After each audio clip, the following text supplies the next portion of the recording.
Is that all right? Yeah, that's totally fine. Hey, you guys, we are here at 437 South Grant. Just going to go over the main points of the inspection and things he took pictures of and things that will be in the report.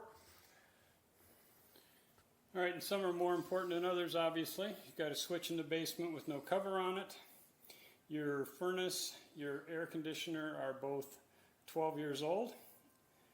Look to be in reasonable shape. They seem to be functioning properly. The air conditioner's got the proper temperature change, etc. Your washer and dryer are working.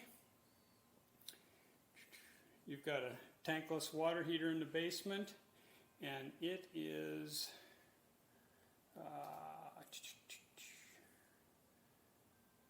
from 2008, 2008.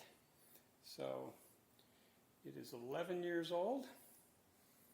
This is your main water shutoff. It's right by where the furnace is in the basement.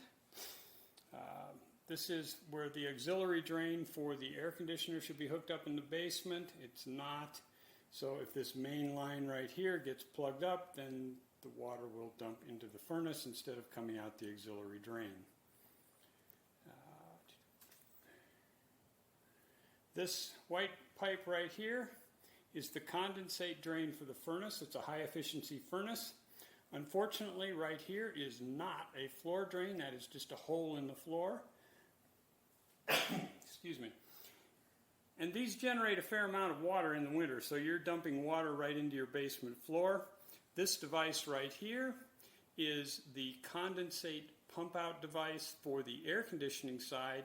For some reason, when they put this all together, they chose not to hook this up to that and get all the water properly dealt with.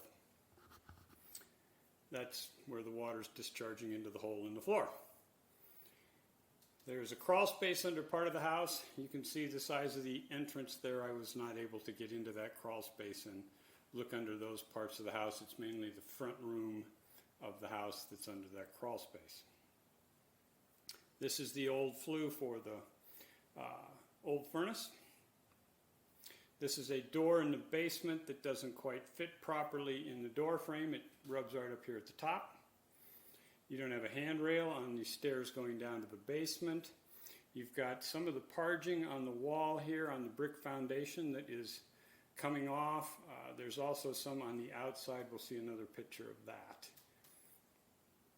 You've got an exhaust fan up in the attic, and it doesn't function. There's a thermostat for it. I turned that all the way down. It still didn't come on. You've got insulation in the attic, two types. There is rock wool about 4 inches, and then these insulating bats that are about 8 inches thick. The problem that they did is these bats are completely encapsulated in plastic, which means that they're really not going to do much insulating for you, plus any moisture that gets in the bats is going to stay trapped in there. The plastic should have been removed. You've got two exhaust fans, one for each bathroom upstairs. Neither one of them have the ductwork connected to them, so they exhaust into the attic. So you're introducing all the humidity from the bathrooms into the attic. So there's one, and there's the other one. Is there a hole for them? There's no hole in the roof or anything at this point. Okay. It's easy to add, but there's nothing there. Okay. As you can see, there's boxes and things. There's some wood that's covering up the insulation. All this is debris in the attic that is going to, over time, degrade the insulating efficiency of the insulation. So getting all that removed would be worthwhile at some point. These two floor outlets, which are in the front bedroom, are not firmly attached to the floor. So when you plug something in, you got to kind of hold the box down in the floor while you're pulling it in and out of the outlet. So those need to be properly secured to the floor. These are the closet doors in that front bedroom. They rub on the carpet, so they just need to be cut off a little bit so they work smoother and don't wear out the carpet. This is the window in the family room at the front of the house, and this crank, the threads inside it are stripped out just a little bit, and it won't pull the window all the way closed. If you want to get the window all the way closed and locked, you've got to go around outside and push on it. there's another view of the crank. You've got a gas fireplace. I could not find the controls to turn the gas logs on. The pilot light is also not lit. The other thing going on with the gas fireplace is there's a damper up inside, and the damper is still operable.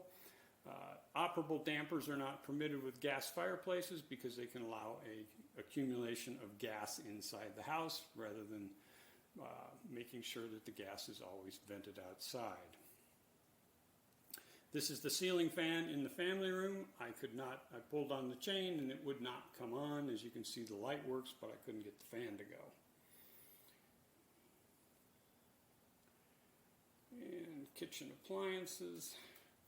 This is the drain hose right here, this corrugated looking hose for the dishwasher. It doesn't have a high loop, meaning that it doesn't come from here and go up and come down, so it can sometimes suck stuff back out of this. It's less likely in this situation than it is when it's hooked up to the disposal, but it can still occur.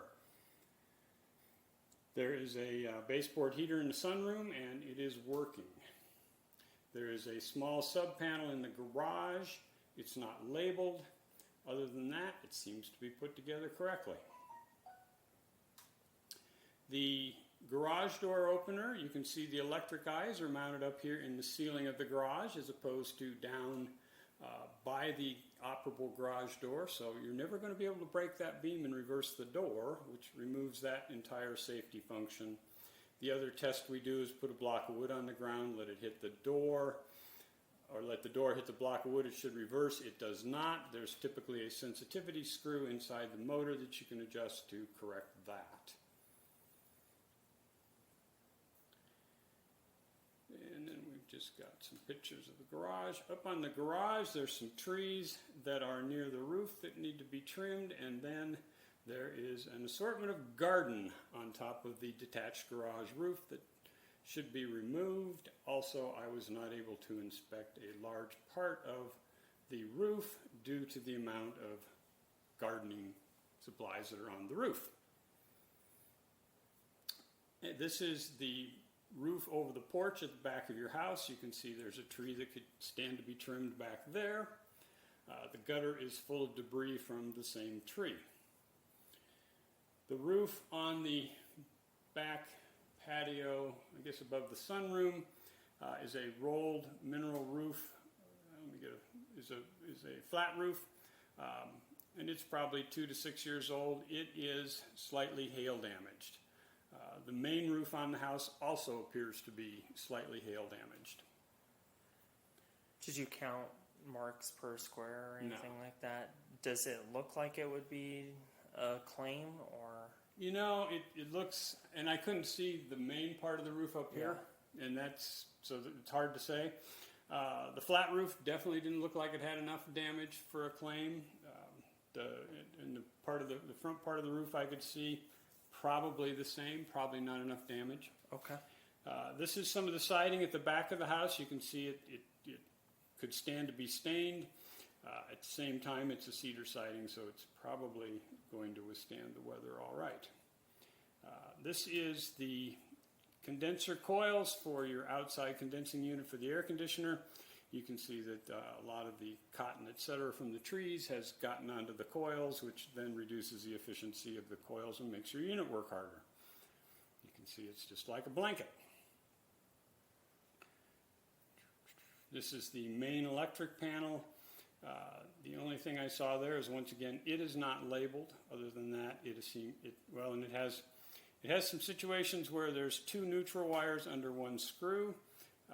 That was allowed many years ago. It's not allowed anymore today because the screws aren't really designed for 2 wires, and they can get loose over time, and that can bring on heat and cause a fire. And let's see, the water pressure in the house is about 100 pounds. That's a little bit high. We like to see it under 80 pounds because your dishwasher, your washing machine, things of that nature are designed for 80 pounds and below. So a water pressure regulator would solve that problem.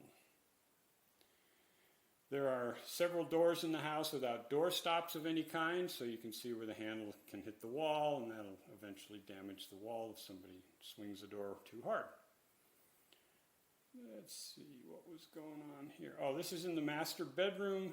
These two outlets in the wall have reverse polarity, so the hot and neutral wires need to be switched on those. This is one of the windows in the master bedroom, and these two little tabs here on each side that keep the window up against the frame are broken, so when you try to lift the window up, the whole thing tips out. This is in the front bathroom upstairs. This stopper is very difficult to operate. It does work, but you have to push it down. You can't just pull on the piece behind the faucet and get it to come up because it just won't move that easily. The jetted tub appears to work properly, although I could not find an access door to get to the pump underneath the tub. This is in the master bathroom. This accordion drain right here just loves to collect debris and clog up all the time. The other thing going on is it's leaking right here where it goes from the silver pipe to the white pipe.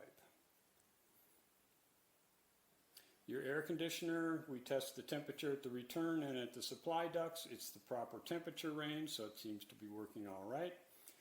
This is the gate on the left side of the house. I was not able to get it to completely close. It binds on the hinge side and wouldn't close all the way. This is the other place that I saw some of the cracked parging on the foundation. This is on the left side of the exterior. This will let moisture get at the brick of the foundation, so that should be patched up. This is, well, I guess there's more hail damage on that roof than I led on to a minute ago. There may be a roof claim on the roof, and typically, since this is the east-facing part of the roof, the upper slopes being north and south, that's typically our directions to get more damage, so there could be a lot more damage up there. You've got a few cracks in the brickwork. They don't appear to be causing any structural issues. This often happens where there's a window in the square corner there. You've got trim on the exterior that needs to be painted in various locations where the paint is peeling, those kinds of things. You've got another crack in the brickwork over on the right side. Once again, I didn't see any other structural things going on with that. You have to remember there's 2 layers of brick in these houses. This is probably just in the exterior layer. You've got some vines growing on the right side of the house. These can be detrimental to the health of the brick as they'll hold moisture up against the brick, and brick loves to suck up moisture, and then that'll cause other problems with the brickwork. And that's it. Cool. All right, talk to you guys soon. Thank you so much.